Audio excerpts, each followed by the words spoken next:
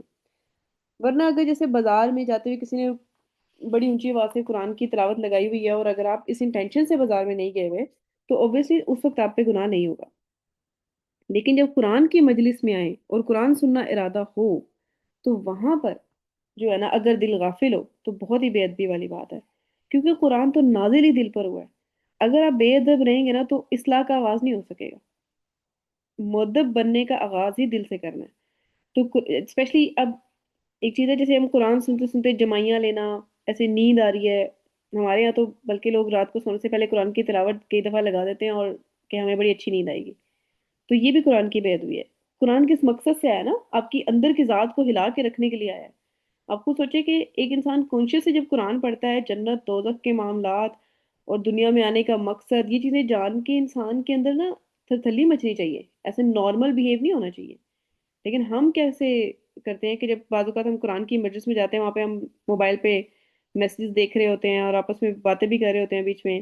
Even کچھ لوگ، ایک بندہ قرآن پڑھا رہا ہوتا ہے یا کوئی درس کر رہا ہے، تو خواتین کو میں نے دیکھا کہ وہ آپس میں بھی باتیں شروع کر دیتی ہیں. تو یہ ساری بے ادبی کی باتیں ہیں. اب دیکھیں، ہمارا بھی تدبر قرآن کا سیشن ہوتا ہے، تو سم ٹائم ایسا ہوتا ہے کہ انسان سیشن میں بیٹھا سن رہا ہوتا ہے اور بیچ میں کوئی معاملہ آ جاتا ہے، تو وہ ہاں بند کر کے چلا جائے تو ٹھیک ہے، لیکن وہ سنتے سنتے بیچ میں ادھر سے ادھر میسج بھی کر رہا ہے، بات بھی کر رہا ہے، تو یہ سب بے ادبی کی علامتیں ہیں. اچھا، اس کے بعد رسول اللہ صلی اللہ علیہ وسلم کا ادب. انسانوں میں جو سب سے شرف اعلیٰ انسان ہے وہ اللہ کے نبی صلی اللہ علیہ وسلم ہے. ان کا ادب بھی ہم پر سب سے پہلے لازم ہے. اب دیکھیں، اللہ تعالیٰ نے سورہ حجرات آیت نمبر 1 اور 2 دونوں میں نا بڑا ایسے مطلب پیارے طریقے سے اللہ کے نبی صلی اللہ علیہ وسلم کا ادب سکھایا صحابہ کو، کہ ہمیں بھی ان سے بہت سبق سننے کو ملتا ہے. کہ پہلی بات، اے ایمان والو، اللہ اور اس کے رسول کے آگے نہ بڑھو، اور اللہ سے ڈرو، بے شک اللہ سب کچھ سننے والا اور جاننے والا ہے. اب یہ والی جو بات تھی نا، یہ بہت بڑی بات ہے. ہم نے اس کو بہت چھوٹا لیا. جب نبی صلی اللہ علیہ وسلم کا نام آئے تو درود شریف پڑھا جائے، یہ تو ان کا پہلا حق ہے نا، صلی اللہ علیہ وسلم. تو جب آپ صلی اللہ علیہ وسلم کی حدیث سامنے آ جائے اور کوئی بحث مباحثہ چل رہا ہو، اور کوئی بندہ آپ سے یہ کہے کہ بھئی یہ اللہ کے نبی صلی اللہ علیہ وسلم کی حدیث ہے، تو بس بات وہیں پہ ختم ہو جانی چاہیے. اس کے بعد مزید بحث نہیں ہو سکتی. لیکن اگر ہم اس میں بھی مزید بحث کرنے لگ جائیں، اپنی یہ اللہ کے رسول سے آگے بڑھنے والی بات ہے، اس کو ذہن میں ضرور رکھنا چاہیے. پھر آپ صلی اللہ علیہ وسلم سے متعلق جتنے لوگ ہیں، صحابہ کرام، ازواج مطہرات، ان کا احترام، ان کے ادب میں بھی انسان جو ہے نا وہ اس حد تک رہے کہ ان پہ طعن و تنقید اس طرح کے کوئی بھی معاملات نہ کرے. اب دوسری آیت غور کریں کہ اے ایمان والو، اپنی آوازیں نبی کی آواز سے بلند نہ کرو، اور نہ ان سے اس طرح سے زور سے بات کرو جیسے تم آپس میں بات کرتے ہو. مطلب ان کو ان کو ایک جیسے سب میں سے بہترین شخصیت ہے، تو ایسا نہ ہو کہ اس صرف یہ کرنے سے کہ تم اپنی آواز بلند کر لو ان کے سامنے، کہیں ایسا نہ ہو کہ تمہارے اعمال برباد ہو جائے. اب ہم اندازہ کریں کہ بے ادبی اللہ کی یا قرآن کی یا رسول اللہ صلی اللہ علیہ وسلم کی، یہ اعمال برباد کرانے کے مترادف بھی ہو سکتی ہے. اللہ نہ کرے. مطلب ایک آپ اچھے سے اچھے کام کر رہے ہوں اور اس میں صرف بے ادبی کی وجہ سے آپ کی جو اعمال ہیں وہ برباد ہو جائیں، تو سوچیں کتنا گھاٹے کا سودا ہے. تو انسان کو بہت سوچ سمجھ کے چلنا چاہیے، سوچ سمجھ کے بات کرنی چاہیے. اب اس میں بھی دیکھیں، جیسے میں کہتی کہ اللہ تعالیٰ کی جس طرح پہچان جتنی زیادہ ہوگی، اسی طرح مطلب اتنا ہی ان کے ہمارے دل میں نا ان کا ادب پیدا ہوگا. اسی طرح ہمارا مسئلہ ایک یہ بھی ہے نا کہ رسول اللہ صلی اللہ علیہ وسلم کی سیرت مبارکہ اس طریقے سے نہ کبھی اس کا مطالعہ کیا گیا، نہ اس کو سمجھا گیا. جتنی زیادہ اس کے اوپر ہماری ریسرچ ہوگی، جتنی پہچانیں گے ہم اللہ کے نبی صلی اللہ علیہ وسلم کے کردار کو، تو اتنا ہی ادب ہمارے دلوں میں زیادہ آئے گا. محبت اور ادب یہ دونوں جذبات ایسے ہیں جو کسی کی پہچان کے بغیر نا ممکن نہیں ہے اتنے. اچھا، اس کے بعد ہم ایک اوور ویو لیتے ہیں انسانوں کے ادب کے بارے میں. ایک تو عمر میں بڑے لوگ، جیسے کہ خاندان کے بزرگ ہوتے ہیں، نانی دادی چچا تایا، ٹھیک ہے، ان کے ساتھ ادب، ان کے سامنے زبان چلانا، یہ کوئی اوور کانفیڈنٹ ہونے کی نشانی نہیں ہے، یہ بلکہ بدتمیزی کی علامت ہوتی ہے. خاندان کے بزرگوں کا ادب لازمی ہے، اور ان سے جھک کر سلام کرنا، ہم ہمارے مطلب اس دور میں تو یہ چیز بہت ناپید ہوتی جا رہی ہے. اور پھر یہ دیکھیں کہ بعض اوقات جو خادمین ہوتے ہیں ہم سے عمر رسیدہ ہوتے ہیں، ملازمین ہیں، جو ڈرائیور ہیں، خان سامہ، چوکیدار، بچوں کو ان کا بھی ادب سکھانا چاہیے، اور ایسے طریقے سے سکھانا چاہیے جیسے ہم اپنے بڑوں کا ادب کرتے ہیں. اسی مثال پہ ان کو لے کے چلنا چاہیے. اللہ کے نبی صلی اللہ علیہ وسلم نے فرمایا کہ وہ شخص ہم میں سے نہیں جو چھوٹے پر رحم نہیں کرتا اور ہمارے بڑوں کی تعظیم نہیں کرتا. مطلب بڑا جو بھی ہے، عمر میں بڑا ہے، اس کی تعظیم ضروری ہے. پھر آتے ہیں کچھ لوگ جو عہدے میں بڑے ہوتے ہیں. اب دیکھیں، جو عہدے میں بڑے ہوتے ہیں نا، ان کی عزت ہم پر لازمی ہے. ملک کا سربراہ، ادارے کا سربراہ، جج، مسجد کا امام، استاد، گھر میں جیسے شوہر. اب ان کا ایک عہدہ جیسے بڑا ہے گھر کے معاملات میں بھی دیکھے تو. اب یہ جتنے بھی لوگ عہدے میں بڑے ہیں نا، ان کا ایک ادب ہوتا ہے. اس معاملے میں نا میں صحیح بتاؤں، اللہ نے ہم پہ یہ ذمہ داری نہیں ڈالی کہ ہم سب کو اپنا فرما بردار اور مطیع بناتے پھریں. یہ ذمہ داری ضرور ڈالی ہے کہ ہم ادب کریں، فرما برداری کریں جس کا اللہ نے ہمیں حکم دیا ہے. جیسے جو عہدے میں بڑے ہیں، آپ کے گھر میں جو رتبے میں بڑے ہیں، ان کا ادب کیا جائے اور ان کی بات مانی جائے. اس سے انسان خود ہی بڑا پرسکون اور ہلکا رہتا ہے. اچھا، اب کیا ہوتا ہے کہ ہمارے یہاں ایک عجیب رواج ہے نا، اس معاملے میں بھی ہم لوگ بہت آگے پہنچ گئے ہیں. اب جیسے قوم کے رتبے میں اور قوم میں بڑے، کیسے کسی قوم کا سردار اگر آپ سے ملنے آتا ہے، ایون وہ کافر قوم کا بھی ہے، تو اس کا بھی پراپر اکرام کیا جائے. اللہ کے نبی صلی اللہ علیہ وسلم کی اس کے اوپر بھی واضح حدیث ہے کہ جب کسی قوم کا بڑا مہمان تمہارے پاس آئے تو تم اس کا اکرام کرو. اچھا، اب یہ کتنا ضروری ہے. اس سے کیا ہوتا ہے کہ انسان کا اپنا اخلاق شو ہوتا ہے. گھر میں یا کسی بھی جگہ بڑے جب آ جائیں، کھڑا ہو جائے، یہ ضروری نہیں ہے. ہمارے یہاں ایک یہ جو بات ہے نا کہ ادب کے لیے کھڑا ہونا لازمی ہے، یہ ضروری نہیں ہے. ہاں، اس میں دو کنڈیشنز ہیں. اس میں بلکہ پہلے حدیث پڑھ لیتے ہیں کہ اللہ کے نبی صلی اللہ علیہ وسلم نے فرمایا کہ اگر کوئی شخص اس بات کو پسند کرتا ہے کہ میرے آنے پر لوگ کھڑے ہو جائیں اور میں بیٹھوں، تو لوگ میرے سرانے کھڑے رہیں، تو وہ جہنم میں داخل ہونے کی تیاری کر لے. یعنی کہ انسان جو اس چیز کو پسند کرے کہ میرے آنے پہ لوگ کھڑے ہوں، یہ چیز ناپسندیدہ ہے. ہاں، لیکن اگر کوئی آپ خود سے کوئی بڑا آپ کے پاس آتا ہے تو آپ خود سے کھڑے ہو جائیں ویسے احتراماً، تو اس میں کوئی برائی نہیں ہے. ہاں، لیکن اگر کوئی جیسے اگر آپ جاتے ہیں کہیں اور آپ دیکھتے ہیں کہ وہ بندہ کھڑا نہیں ہوا اپنی سیٹ سے اور آپ سے ملا نہیں، تو آپ اس کو برا منائیں، تو یہ آپ کی انا کا مسئلہ ہے، یہ بے ادبی نہیں ہے. کیونکہ نبی صلی اللہ علیہ وسلم اس بات کو بالکل پسند نہیں کرتے تھے. اس لیے کوئی بھی آ، اللہ کے نبی صلی اللہ علیہ وسلم نے بلکہ یہاں تک فرمایا کہ اس چیز کو اس طریقے سے پسند کیا جاتا ہے کہ کسی قوم کے بڑے کا ادب کیا جائے، لیکن اٹ ڈزنٹ مین کہ آپ کو اس کے لیے کھڑے ہو کر ہی ادب کرنا ہے. اچھا، اب ایک بڑی ان ساری جو کیٹیگریز میں نے ابھی بتائی ہیں نا کہ عہدے میں بڑا ہو، رتبے میں بڑا ہو، کسی قوم میں بڑا، تو ان سب کے ذہن میں رکھیے کہ ہمارے یہاں آج کل کیا چل رہا ہے. آج کے دور میں بے ادبی کا کلچر جو ہے نا وہ اتنا نارملائز کر دیا ہے. ہم کیا دیکھتے ہیں، ہمارے ارد گرد کیا ہوتا ہے، ہر ایک کا مذاق اڑایا جاتا ہے، طنز کیا جاتا ہے، جیسے بھی ہیں وہ.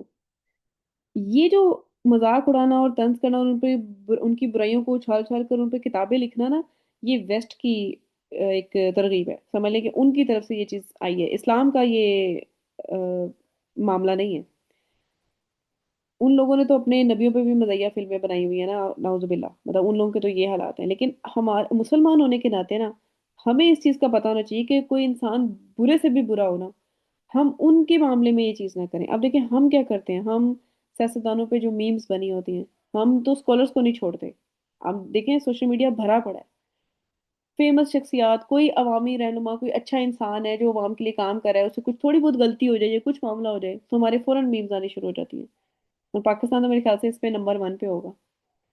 تو یہ میمز دیکھیں، میں یہ چیز سمجھتی ہوں کہ ہمارا جو سوشل میڈیا ہے اس میں نا ایک میں ریسرچ بھی پڑھ رہی تھی، میں نے یہاں پہ بھی شیئر کر دی کہ یہ صرف اس لیے نہیں ہوتا کہ اس کا مذاق اڑایا جائے، بلکہ پروپر پروپیگنڈا ہوتا ہے اپنی آئیڈیالوجیز کو ایڈوانس کرنے کے لیے، کہ پولیٹیکل اوپینینز کو دوسروں کی بدلنے کے لیے نا.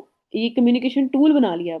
ٹھیک ہے، مطلب اس کو ریسرچ بھی یہ چیز کہہ رہی ہے کہ اس کو صرف یہ نہ سمجھے کہ یہ مذاق ہے، بلکہ اس کو عوامی رائے کو بدلنے کے لیے یہ چیز استعمال ہوتی ہے میمز. مطلب ہمارے کلچر میں یہ اتنی عام ہوگی اور اتنی ضروری ہوتی جا رہی ہے ایک طرح سے کہ people are using it for their political gains. کتنی شرم کی بات ہے کہ یہ اس حد تک ہمارا جو ہے وہ کلچر اس حد تک